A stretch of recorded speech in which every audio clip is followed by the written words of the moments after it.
Hello and welcome to this episode of our podcast, Spotlighting Our Community, where we highlight the voices and stories of the Mid-North Promise Program. I am one of your co-hosts, Nate Reeves. I am a family learning navigator here with the Mid-North Promise Program. Joined with me, as always, is Kelsey Hamilton. Kelsey, how are you doing today? Thank you for asking, Nate. I am doing well. I am staying warm. I am excited to be here to talk today with Andrea from Old National Bank, who we've had a wonderful partnership with since the beginning of the program. So I'm so excited that Andrea is here today. Thank you for joining us. Thank you. Thank you, Kelsey and Nate. It's great to be with both of you. My name is Andrea McGordon. I'm with Old National Bank and I lead community development for the bank. I've been in banking for, just about 30 years or so. And spent the majority of my career on the private banking wealth management side, but recognized during my career that it was very important to bring information, products, and services to underserved and underrepresented communities. And so managed to make it to the community side last year and just enjoy being in this space in the partnership with Mid-North Promise Program and the Children's Museum. Oh my goodness. Okay, well, Andrea, obviously 30 years experience and just the ability that you had doing the workshops that we had last year were so insightful. I've sent so many to a lot of our participants in the Mid-North Promise Program. So the fact that you were able to just hone it in on one topic today is amazing to me. So well done there. So in light of that, what will we be talking about? What will we be learning from you specifically on this particular episode from you today? Yeah, well, so thanks for that. So today, I think what we're going to talk about is maybe talking about how to bring financial services, information to our youth and our community. We want to talk about low to moderate income communities, which we will refer to as LMI communities, and just how we can better serve and bring banking products and services to that community and just be a support.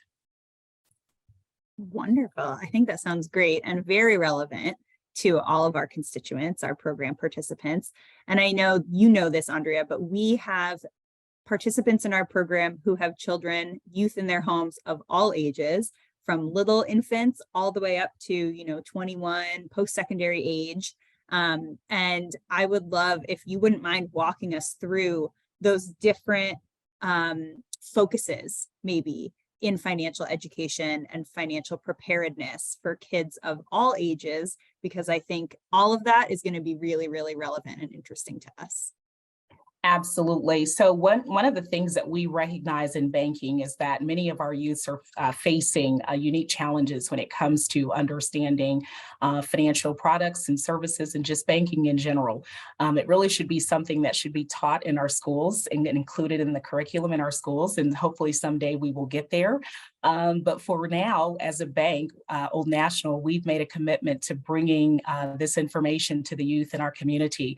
And so when we look at introducing banking products and services, we also understand that this information can have generational consequences when we're informing our young people about what it is to establish a relationship with a bank and what it is to open an account, to have a savings account, a checking account, a credit card, to understand the importance of budgeting.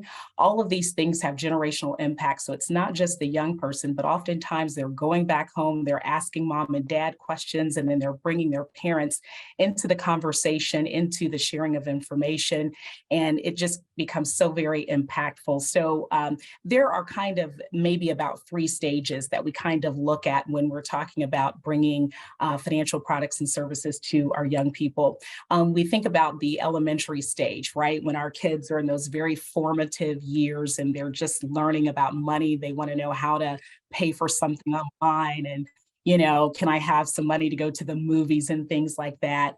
And so they're just kind of coming into this conversation. And so during that time frame, we really want to focus in on understanding the emotions around money and the importance of emphasizing how money can be a tool that can be used to improve their financial situation in their household, and then can take them into being financially successful as they grow into adults.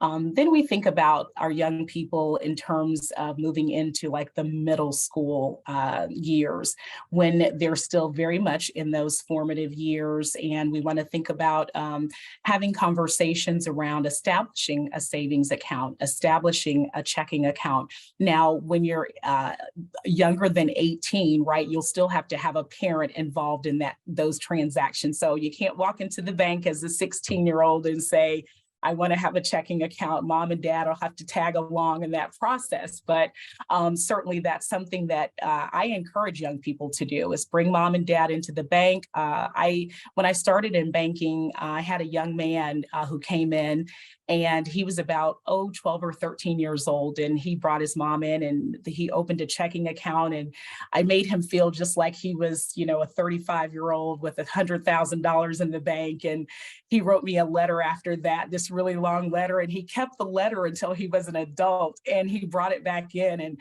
talked about how much that experience meant to him and how it set him on the path to understanding the importance of establishing a banking relationship and having someone to have these kinds of conversations with. So those are the kinds of things that we want to be very mindful of when we're thinking about our middle schoolers. And then when we move into the high school years, as they're preparing for college and preparing to really transition into adult life, those are the times when they're going to be applying for scholarships and grants and loans to possibly pay for school. And when we're thinking about LMI communities, we really want to be very mindful, because maybe they don't have a parent that's going to be able to support them financially as they transition into these next financial phases of life.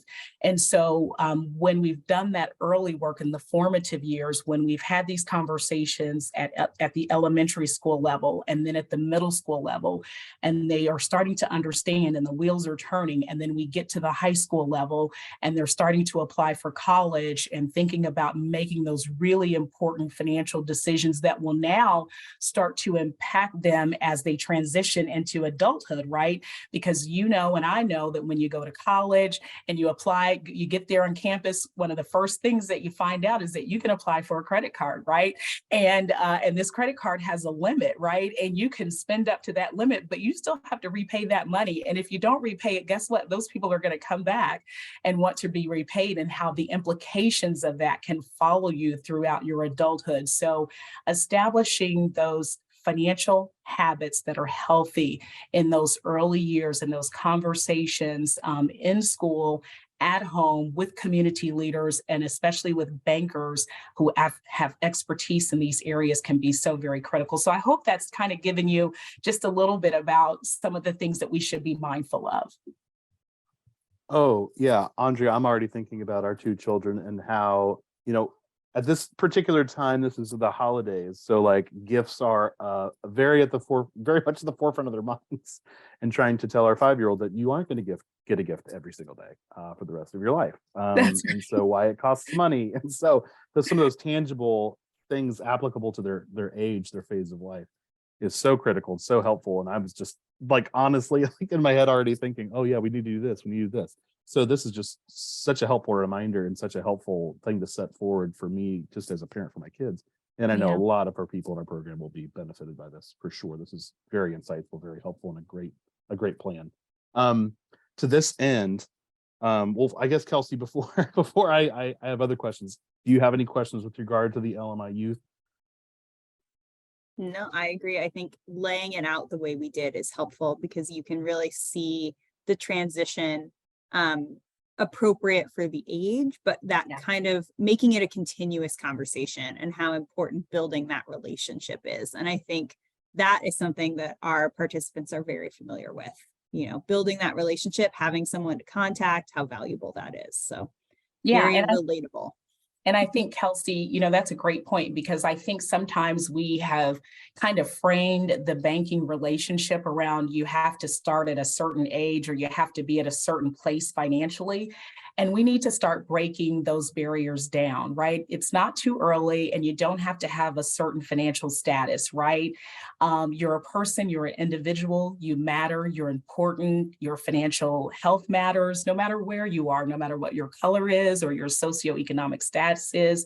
you matter, you are important, and you deserve to be involved and be successful financially in your life. And so the earlier that we can start to have these conversations with our young people, the more impact we can have, and the more we start to break down these generational barriers or these systemic barriers that have been built up. So I love that we're having this conversation. And again, on behalf of Old National Bank and our leadership team, thank you guys so much for being so thoughtful and intentional around bringing these conversations to the community. Well, great segue, Andrea, because we would love to hear more about the work that you all have within the community. I mean, Kelsey and myself know every person that we've met, Latoya, Musa, yourself, amongst others, have just been extraordinary people to just get to know. You're very down to earth, very supportive, very insightful. Could you share with us more about the community work that ONB is doing and is moving towards? We'd love to hear more about that. And I'm sure our people would love to hear more about that as well. Oh, thank you so much. Yeah. So listen, I have spent, like I said, a good majority, my entire career in the banking space, right, in the industry. And so I've seen a lot, have experienced a lot, and know just a little. And so what I've learned over the years is that Old National is just, in my mind, doing some really exceptional and extraordinary work as it relates to bringing banking to the community, right? We recognize that we live in an electronic society, right? So much of what we do now is done electronically, and especially as it relates to our banking. But Old National, not only do we have those great electronic services available to our customers and our clients, and the organizations that we partner with, but we also have people, right? And people still matter. People still need people, right? And so I think when you talk about Musa Ibrahim, who leads our financial education and who is taking banking into our public school systems and into our charter schools and into organizations for profit and not for profit throughout the central Indiana community, and bringing that information about budgeting, about credit, about how to obtain home ownership. All of these things are critical. And I just love the commitment that the bank has made to not only having the pathway through electronic banking, but to have people to bring these services. You think about Latoya Williams is another person that you mentioned who's doing great work in that wealth management private banking space, and just a very articulate and intelligent and a sharp lady who understands private banking and wealth management. And so oftentimes, you may not see minorities in that space very often, but she's being very impactful in doing that sort of work. And then we also have Robert Haley and Tony Hobbs. They are two bankers who are focused on mortgage banking, right? And I love a story that one of them just had recently. For example, I think it was Tony, if I'm not mistaken. There was a lady who he had worked with who had been attempting to purchase a new home for about 20 years and had been turned down by multiple financial institutions. And just this year, with Old National and Tony Hobbs, she closed on the purchase of her first home here in Indianapolis. And you have to think, like, again, just example of bringing banking to the community. Yes, the walls are important.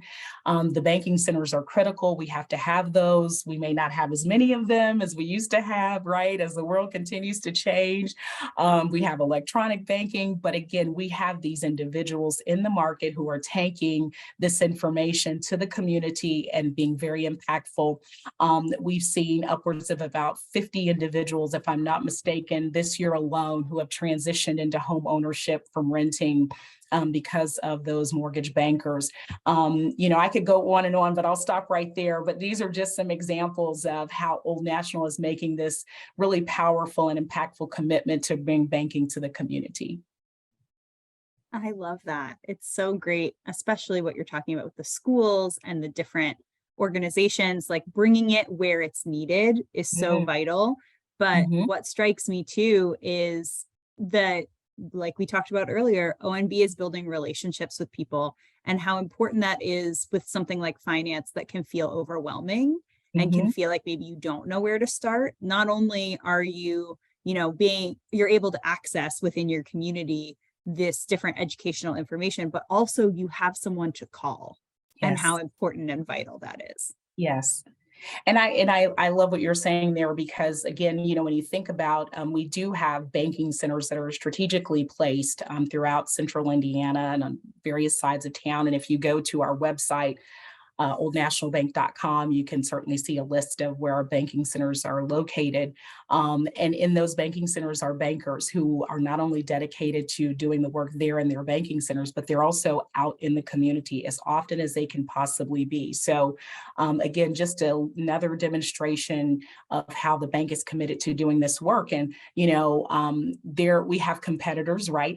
There's a bank on every corner. We have wonderful competitors who are doing great work, but I would argue that the work that Old National is doing is pretty exceptional as it relates to, for sure, being about serving our community and lifting up our community. Well, I'm so glad you shared all that. This is extraordinary.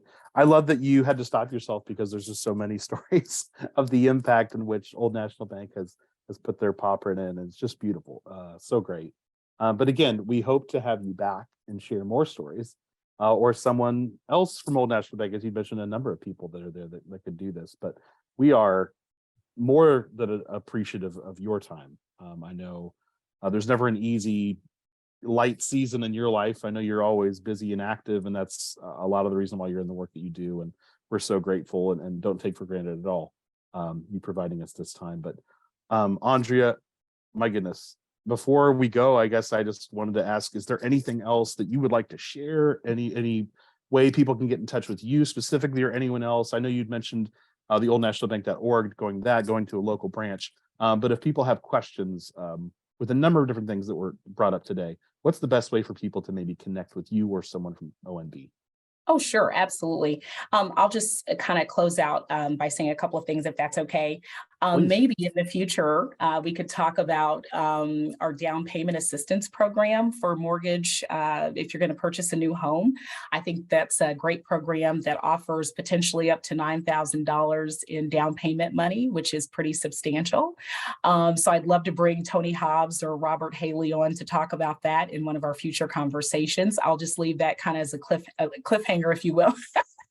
You hear about $9,000, hopefully everybody's ear kind of tunes in and wants to hear more about that. And then also Leo Lopez, I don't want to leave him out. He's doing amazing work as it relates to small business and entrepreneurs in the Indianapolis market, wildly impactful in such a short period of time, and just bringing, again, banking to the community. Anyone that might want to reach out to me directly, they can certainly do so. My email address is andrea.mcgordon@oldnational.com, andrea.mcgordon@oldnational.com. Feel free to do that.